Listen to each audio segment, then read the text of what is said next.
Hey YouTube, it's Dave at Richter Scale Studios. I hope you're not seeing this okay on my laptop. This is Tinkercad. You can see it right over there. It's focusing in. And I bought Operation Ice Storm when it came out and have not done anything with it. I've been screwing around with so many other things.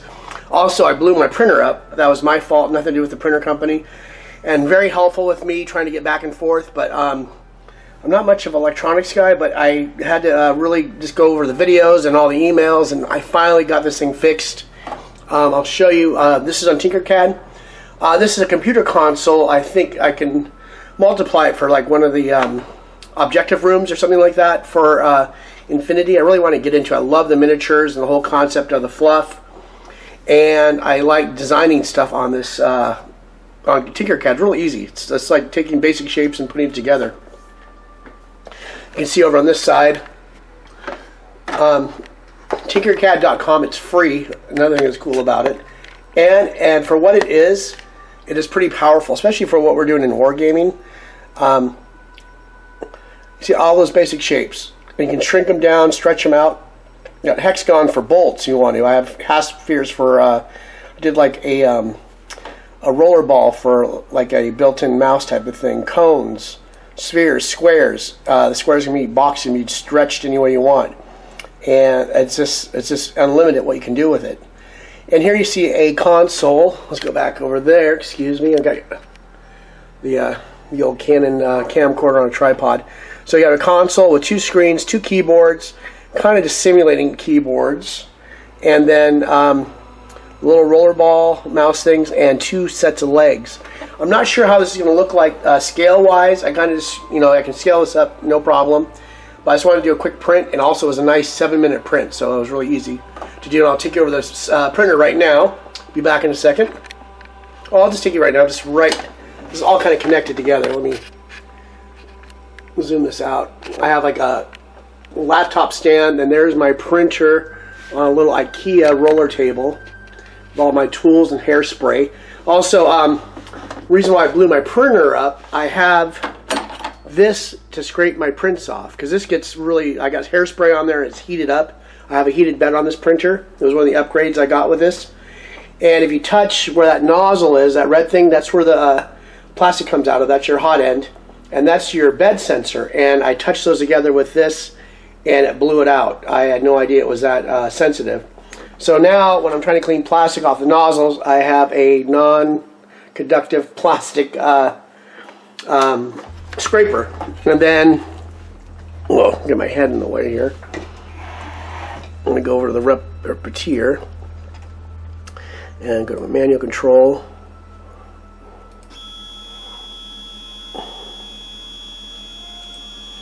I see I'm raising it up now to get so I can scrape it off.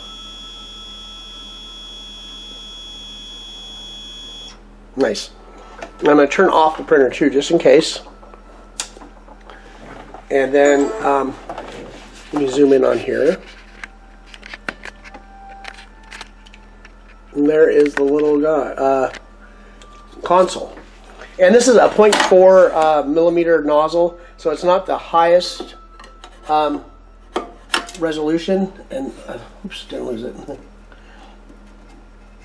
And the stuff is pretty, when you let it cool a little bit, it's pretty durable. And this is PLA plastic. I'm trying to learn how to do ABS, and ABS is a little more complicated for me, and I lost one of the legs. I'll have to find that in a second. And then let's get the main console, came right off. And I'm going to take this over to the workbench, and then we'll take a look at it and put it together. See you in a second. Okay, we are back. I don't have any Infinity figures put together, so I have this little guy. Why is that focusing? There we go. It's really bright. He's white primered. I got him from a eBay bits thing. But there's the console. Looks like it's pretty accurate in scale. Looks like it warped a little bit, or I had it build a raft. It looks kind of funky underneath. And it warped on one side. I don't know if I can rip all this stuff off. And also I have a 100 grit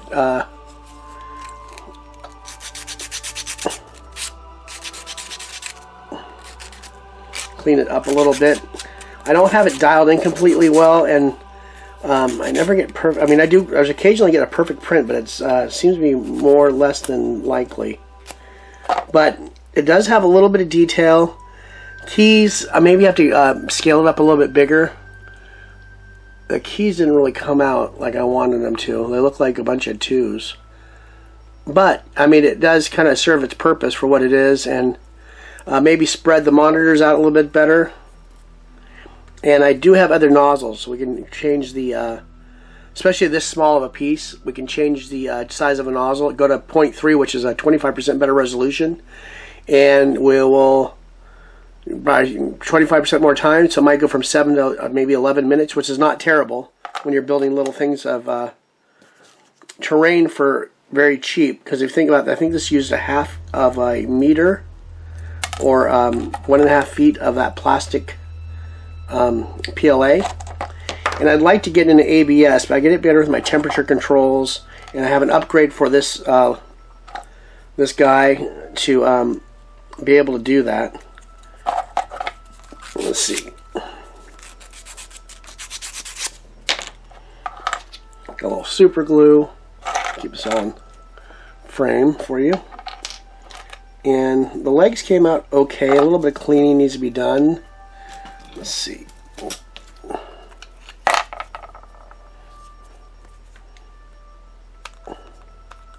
Try not to cut myself, but just clean these a little. Get these crumbs, and I've been trying to learn how to get away from those, and it's something to do with temperature, and it could be off 1/10 of a millimeter, and you'll get these weird little things, but it's like having a flash. It's not the end of the world, but it's still not great. And I have a little offset on these by about 1.5 millimeter, and the supports themselves are 2 millimeter. So you get a little glue on here.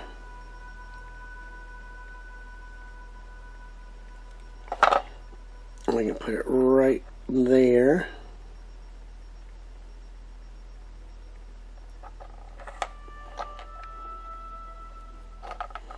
Move it a little bit.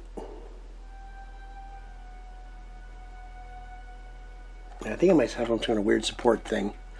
And also the programs I've been using Cura, which is the latest and greatest thing, and I've been having problems with it. So I went back to Repetier or whatever it's called, and it came out like this.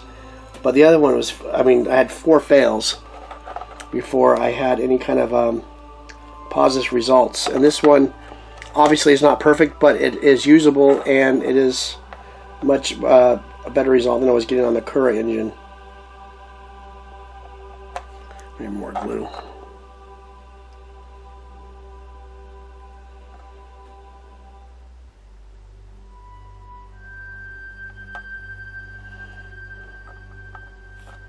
More glue on that.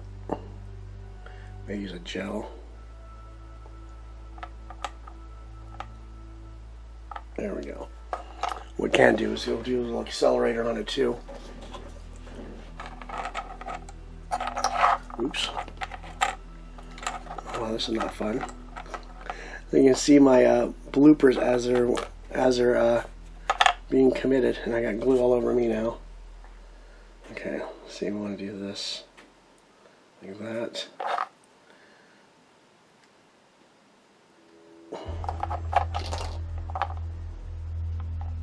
And my fingers are stuck.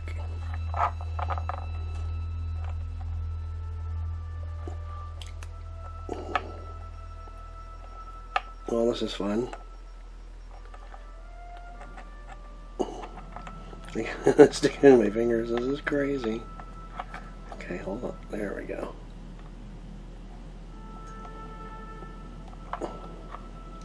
Probably should use a gel. Oh, come on, this day. There. My fingers coated too, and then get the second piece on. You want that inlay like that, so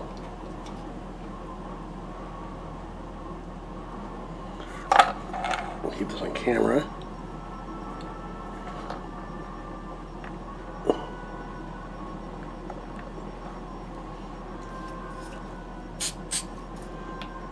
There.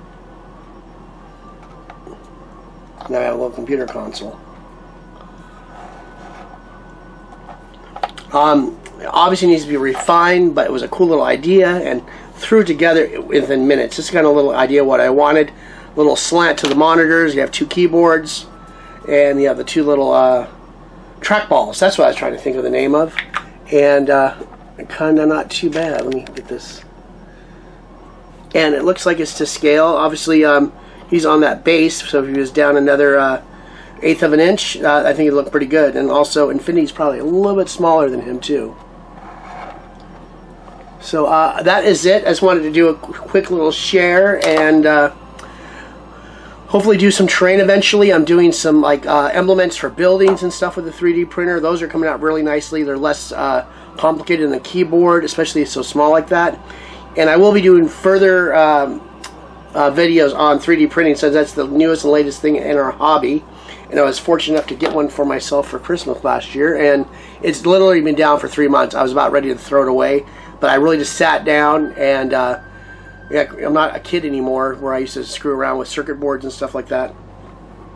But I still have it in me somewhere, so I just sat down and screwed around and took my time and tried not to get frustrated, and got the printer running again to a certain point where it's printing, but it needs to be dialed in. And every 3D printer is like that. You're not going to get a 3D printer that puts out perfect stuff all the time yet. I don't think that's on the market unless you're like in the $200,000 or maybe $50,000 range in printers. So as usual, thank you for joining me, and we will see you in the next video. Thanks again.